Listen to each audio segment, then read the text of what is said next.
Hola amigos, este pretende ser un video corto, informativo y con la rigurosidad en el uso de fuentes que es lo que nos caracteriza.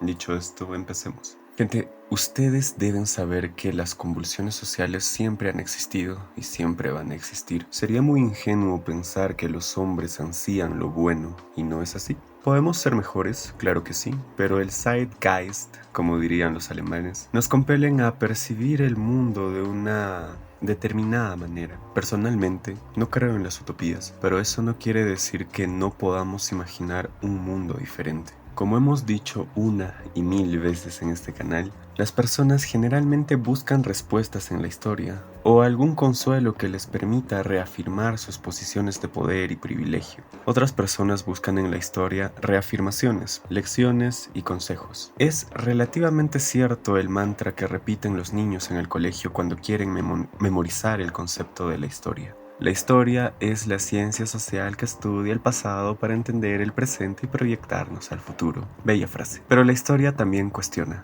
critica y fundamentalmente problematiza. También, como ya dijimos en otro video, usamos la historia para comprendernos a nosotros mismos y debemos usarla para comprender a los demás. Ya sé lo que estás pensando. ¿Por qué debemos creerle a este tipo que nos habla a través de una cajita parlante? Diría que es una postura escéptica sensata, pero créanme, los historiadores ocupamos mucho de nuestro tiempo estudiando la historia y muchos nos hallamos en una posición teórica y metodológica mejor que la mayoría de los aficionados a la historia para realizar juicios razonados. El tema que nos ocupa hoy es la reciente oleada de huelgas y convulsión social que afronta el Perú. Hay muchos videos que analizan el tema y aquí aportaremos un poco la parte histórica. Tampoco quiero extenderme tanto, así que lo que me interesa que ustedes sepan es que no es la primera vez que la misma población financia a sus representantes para que marchen sobre Lima buscando reivindicación y expresando sus reclamos. Esto ya ocurrió en los años 20,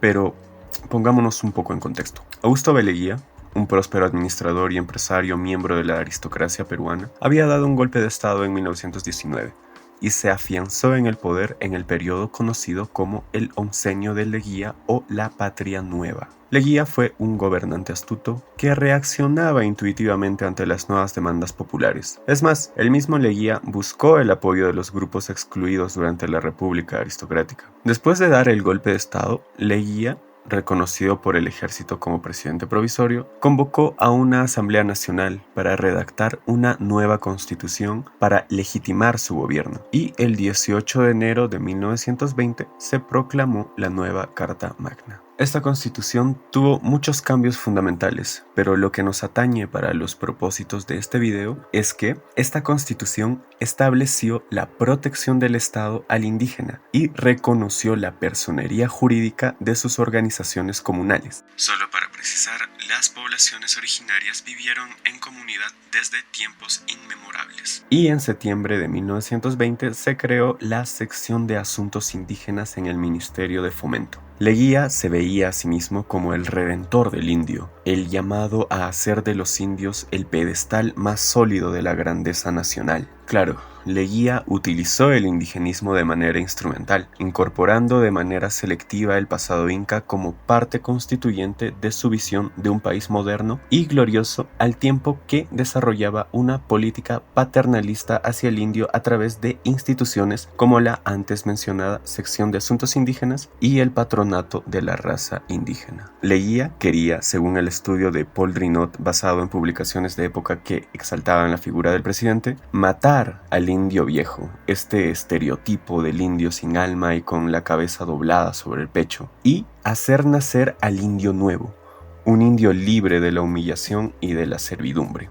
Sin embargo, Leguía en realidad tenía una posición contradictoria con respecto a su política indigenista. Leyes como la Ley de Conscripción Vial promulgada en 1920 y que obligaba a los hombres de entre 18 a 60 años a prestar servicio al Estado para la construcción de carreteras y que de facto solo los indígenas eran obligados a trabajar, o la Ley de Vagancia de 1924 que permitió a los hacendados, mineros y empresarios utilizar por la fuerza la mano de obra indígena que se encontraba desocupada.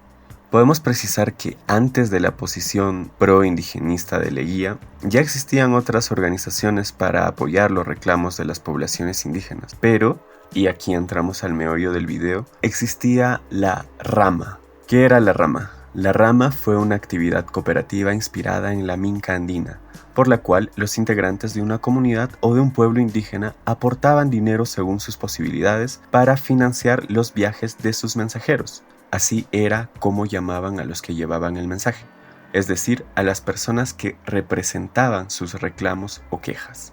Primero lo hacían ante las autoridades coloniales y más tarde ante las republicanas. Acudían a las ciudades o a la capital llevando noticias sobre abusos de autoridades, de españoles o criollos hacendados, así como de gamonales. Sin embargo, desde la década de 1920, después de aprobada la nueva Constitución, los mensajeros comenzaron a tener funciones más políticas que defensivas. Esa será la novedad de los ramalistas o mensajeros en la época de Leguía, pues los indígenas intensificaron sus reclamos e incluso promovieron insurrecciones para demandar derechos o propiedad de tierras comunales que habían sido usurpadas por los gamonales y hacendados. Aquí conectamos con el presente haciendo un paralelismo entre formas de hacer política en el pasado y el presente. En muchas de las principales ciudades del Perú, en un primer momento tras la sucesión constitucional de Dina Boluarte y su primer discurso como presidenta, el sur se levantó en reacción a un líder que no los representa.